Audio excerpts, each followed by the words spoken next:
India अब दुनिया के मार्केट कैप का 5% भी नहीं है, तो कोई कारण नहीं है कि आपका 90% या 100% निवेश यही हो। बट हम तो फास्टेस्ट ग्रोइंग मार्केट है, आपने किताब में भी इसके बारे में एक चैप्टर लिखा है, मुझे मालूम है। लेकिन परसेप्शन तो यही है ना कि हम बाहर क्यों देखें, we are the fastest growing emerging market. तो how would you challenge that? तो आप 90 के दशक में देखिए कौन सी फास्टेस्ट ग्रोइंग इकोनॉमीज थी। Asian tigers, right. India wanted to be an Asian tiger के हमको भी एशियन टाइगर बनना है। हाँ. और फिर क्या हुआ 98-99 में एशियन क्राइसिस आई।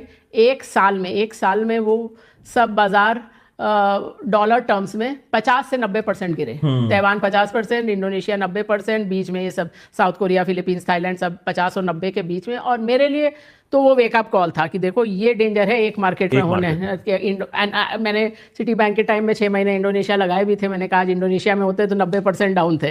तो वो ही मेरा मोटिवेशन भी था ग्लोबल होने जाने का, one of the main reason. तो ये कह रहे हो कि रिस्क अदरवाइज ऐसे में डाइवर्सिफाई होना चाहिए, या you are not believing in the India story? ये 30% प्लस क्यों बाहर भेज रहे हैं हम?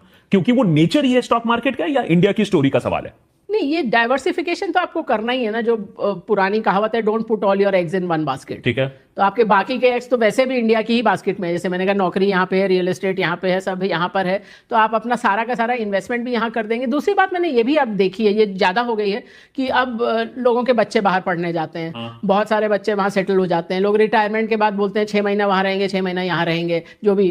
तो आपको मतलब बेसिकली आपके हार्ड करेंसी एक्सपेंसेस बढ़ रहे हैं, वो भी एक चीज़ है वो। बट जैसा कि मैंने कहा आप यहाँ भी हैं, तो अब फैक्ट तो यही है कि आपका अब आप 30 साल का अपना रिटायरमेंट कॉर्पस बना रहे हैं। तो उसमें अगर रुपया इतना डेप्रिशिएट करता है, जैसा कि मैंने कहा कि मैंने जब शुरू किया था तब 12 रुपया था, तो वो तो आपका कॉर्पस कम हो ही गया ना। तो मतलब एनी पुट ऑन रुपया कहाँ तक जाएगा अगले 6 महीने में? ये तो मैंने कोई टारगेट नहीं दिया है। बट फैक्ट इज कि आरबीआई ने इंटरेस्ट रेट कट किया है। इंटरेस्ट रेट कट के पहले भी जो हमारा इंटरेस्ट रेट डिफरेंस, पता नहीं थोड़ा ये मुश्किल नहीं हो जाए, इंटरेस्ट रेट डिफरेंशियल जो हमारा, जैसे जो विश्व के इंटरेस्ट रेट थे और हमारे जो थे, उसके बीच में जो गैप था वो मेरे ख्याल 20-25 साल के लो पे था।